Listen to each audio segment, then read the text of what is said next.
Why, thank you, Sherry. Welcome, everybody. Always a pleasure to be here. Um, we do have an exciting one today. I get to do these twice a week now, so it's always fun to have the second run through because it'll always be a little bit better. And so, with that, yes, 9 years ago is when Sherry and Jack first introduced ASEA to us. I've been a chiropractor for 30 years and specializing in brain and spinal trauma. So I kind of consider myself a nerve doctor because lots of nerves get damaged through trauma, and nerves take a long time to heal. So we spend a good part of the patient's program treating and then waiting for things to catch up and waiting for the body to heal. And so um, it's always rewarding when it does, if the body can actually overcome injuries and find its way back. But again, it always takes so long. And so we have to be very patient. And I had to become my own best patient when my wife and I were in a head on collision and I was permanently disabled and had to learn how to get all the function and use of my arms and legs again. And it was a very long, gruesome road. And I only wish I had a SIA 17 years earlier when I needed it the most. And so since we've introduced this about 9 years ago, it's just accelerated the rate in which everybody gets better. And we almost expect it to happen at this new rate now because we can put so much more potential into the cells and watch them respond so much faster, months faster than it used to take. And so we've been able to do some really aggressive therapies over the last 10 years now, 9 years. Um, to the point that we can do 4 times as much as we ever could before because the nerves in the body and the brain just couldn't hack it. So I blessed to be out of my wheelchair and got all my abilities back 10 years ago. Same year out of my chair and off my meds, I was able to find ASEA, and it's kept me going all of these years amongst all the other therapies and everything that I do every day. It's not a one and only thing, but I will say it is my alpha product. This is the one that I know is more important than all the other things that I'm doing because this is where the root of healing starts. Redox chemistry is what every cell in your body makes to defend itself and to help communicate and to heal. And so that's as far upstream as we can go. And now, for the first time, somebody learned to stabilize these things outside the body.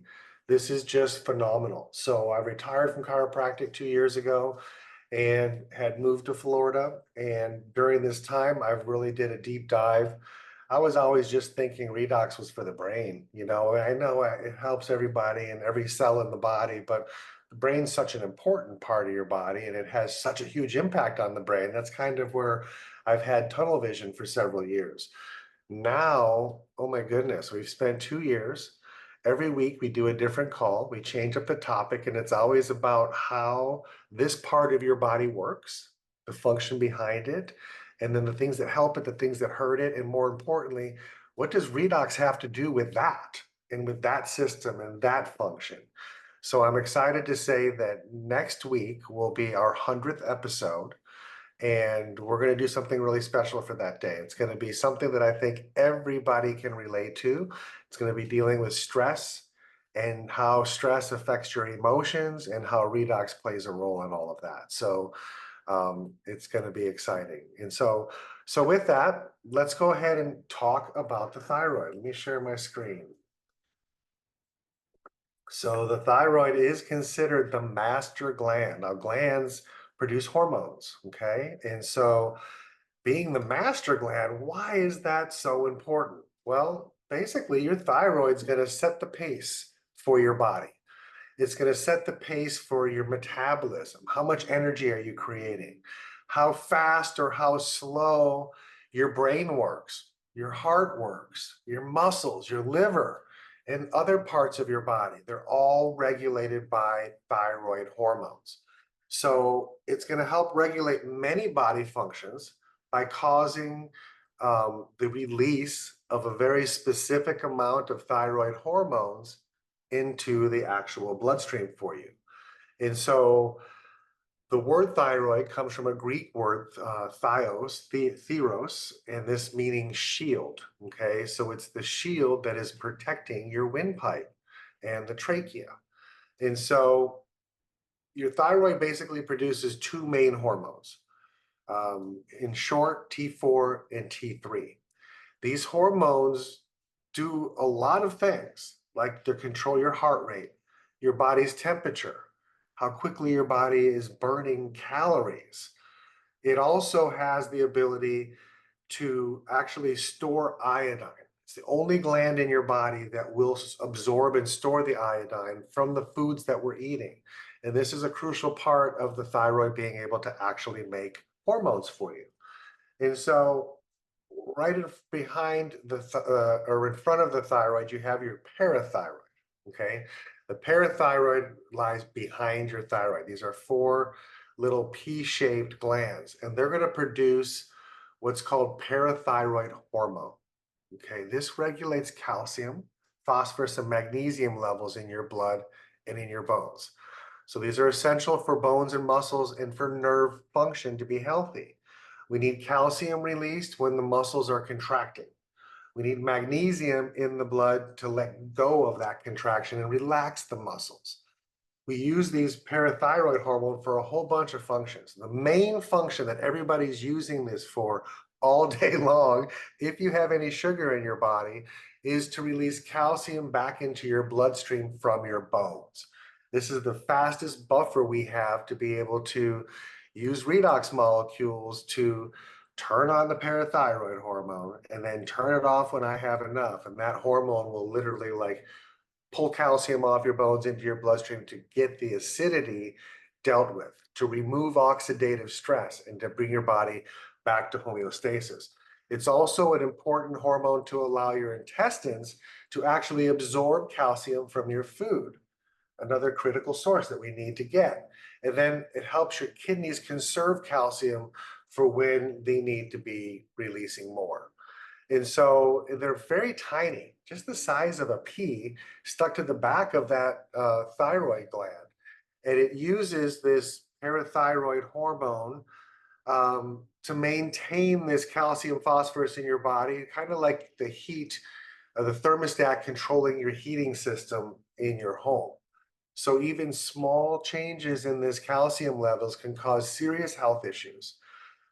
Things like your fingers tingling, muscle cramps that just don't let go, confusion. Okay, your brain needs a very steady calcium level all day long in order for the nerves to function properly.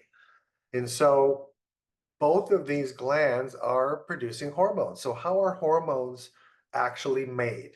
Well, redox signaling molecules are going to influence the synthesis of these new hormones by affecting the activity of the enzymes involved in the hormone biosynthesis. So like when we're making T3 and T4, it involves enzymes that are very redox sensitive.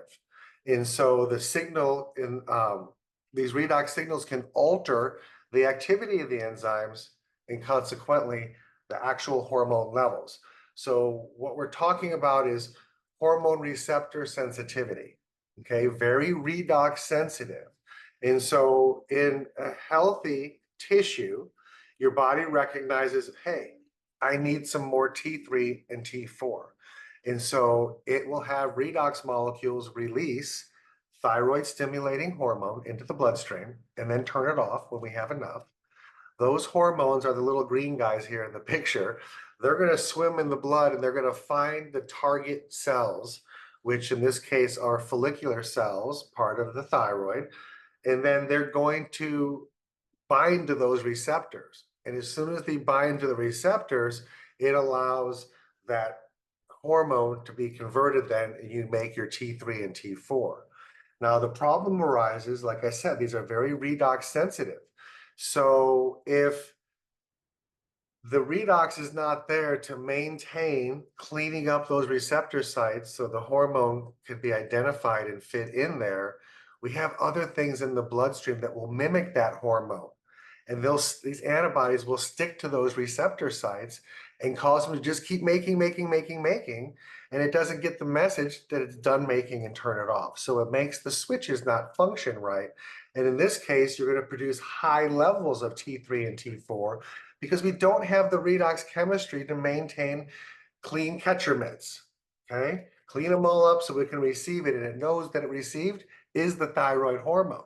If it gets corroded like your battery terminals in your car, and you see all that green stuff growing all over it, it's messing with the signal. It's not getting good electricity through those terminals.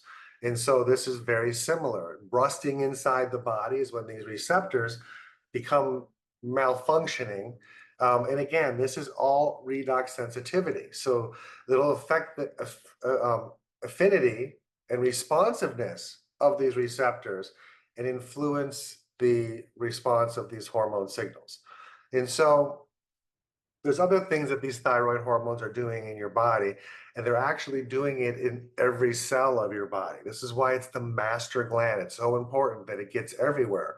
And it's because these hormones are going to impact mitochondrial function, which is central to cellular energy. This is how you make energy to charge your cells. And the molecules coming out of the end of that mitochondria is ATP and redox signaling molecules. It's the net result for making energy inside of our cells.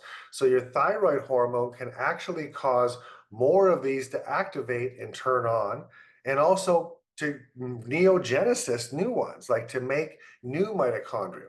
So in mitochondrial biogenesis, the thyroid can actually produce new mitochondria. The thyroid hormones will stimulate the production of new mitochondria. Now, mitochondria, they're asexual, so they can self-replicate all by themselves. They don't need another being or another cell to do that. And they also have their own DNA, and it's all within inside that mitochondria. So it's like they're little aliens living inside of us that give us the power to live. It's truly amazing, the process and how this works. And again, this is thyroid hormones stimulating that, sending messages, and then neogenesis of new ones create. Now, inside that mitochondria, they have a process called oxidative phosphorylation. You've heard the word electron transport chain. Okay, and so you have food and oxygen come into the top of this little guy, and it does its dance, and it shimmies all those molecules all the way down to the bottom. And so this is called your electron transport chain. It's transporting electrons through that process. And this is how it's making energy, ATP, and it's redox signaling molecules that are being used to spin the top down the ladder or through this chain link. And so this is amazing that we could even figure this out. For one, we know how our body makes the energy. For two, and what we used to think was a waste product like exhaust, now we realize we're actually redox signaling, and it's so vital to the entire function of our cell. And so there's also a time when a cell might be overproducing too much energy, okay, then too much mitochondria action. And so again, that thyroid hormone, it is an adaptive hormone. So it can tell these mitochondria, make more energy, or scale it back a little bit, okay? Because you're gonna overdo yourself and you're gonna burn out. And so it'll basically dissipate a proton through that gradient to make that energy as it's coming down that chain pop off early and leave as heat rather than ATP at the end of the chain. And so again, that thyroid hormone is helping regulate all the pros and cons of when I need it, when I don't need it, and then how every cell in our body is going to function and at what rate and speed should it function. We talked about the master gland setting the pace for the body. It's literally setting the pace for every cell in the body as well. And so if you could look at all these circles as cells in your body that are all producing redox energy, so they stay lit and powered up, like there's light inside each of these, call each little room in the house, okay? And so when we're young and we make a ton of redox energy, we can literally share that energy with all the cells around me. Okay, and so you can see they're all interconnected. Problem is we lose the ability to make those mitochondria and make that energy over time. So every year you're alive, you're losing 1% of them. So how old are you? That's how many you don't have anymore. So when you start not making as much, you're going to conserve which cells in which direction I really need to talk to, and it can't be everybody. So I have to be conservative here. Well, as we continue to age, we lose more redox. And so now I have to keep the vital things going, but everything else is going to be on an accelerated aging track, okay, towards my future.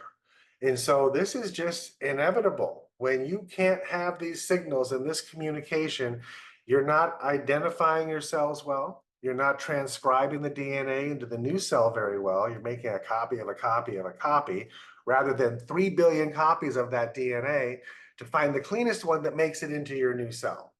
And so just this whole process of aging, all it really boils down to is you're not making as much energy as you did when you were young and resilient.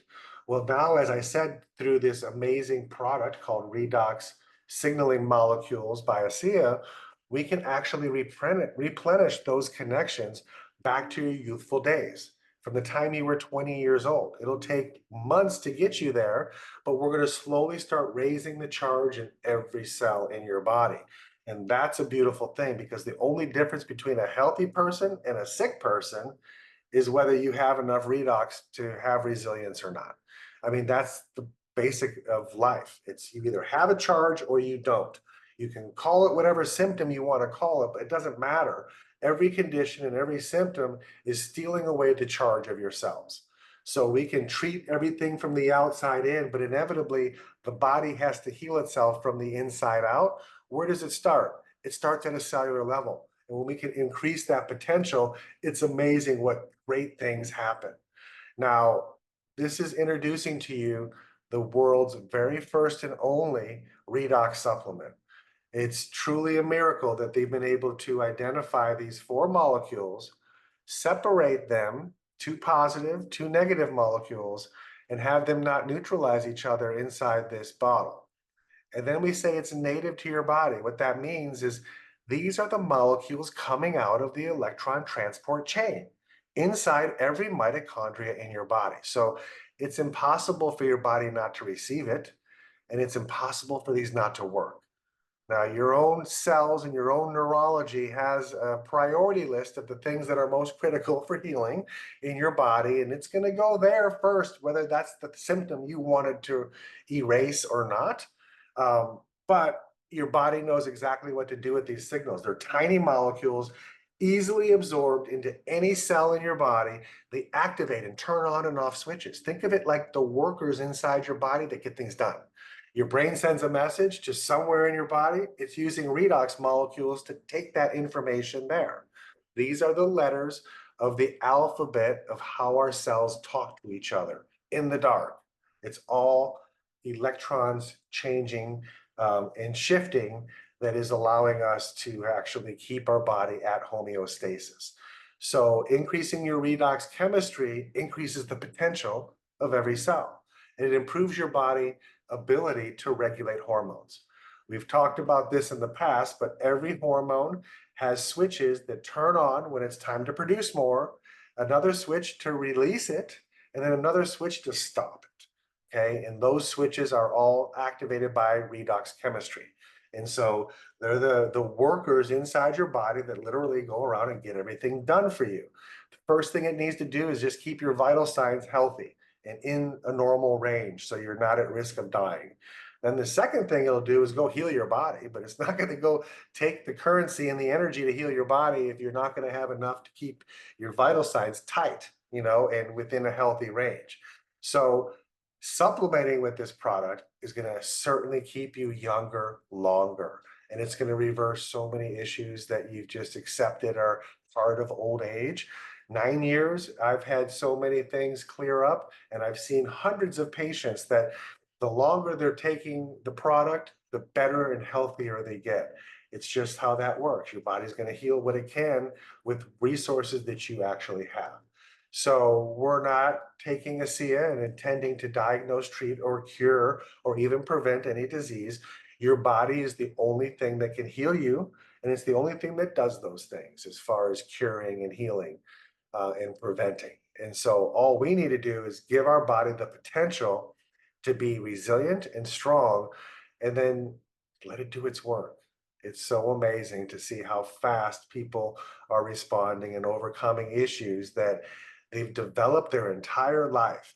And then it disappears in what? A few weeks, a few months, maybe a couple years after a lifetime of abuse on those glands, tissues, organs, body parts. It's time to have restoration, and it's going to be through redox chemistry because that's as far upstream as we can go to get to that point where healing begins.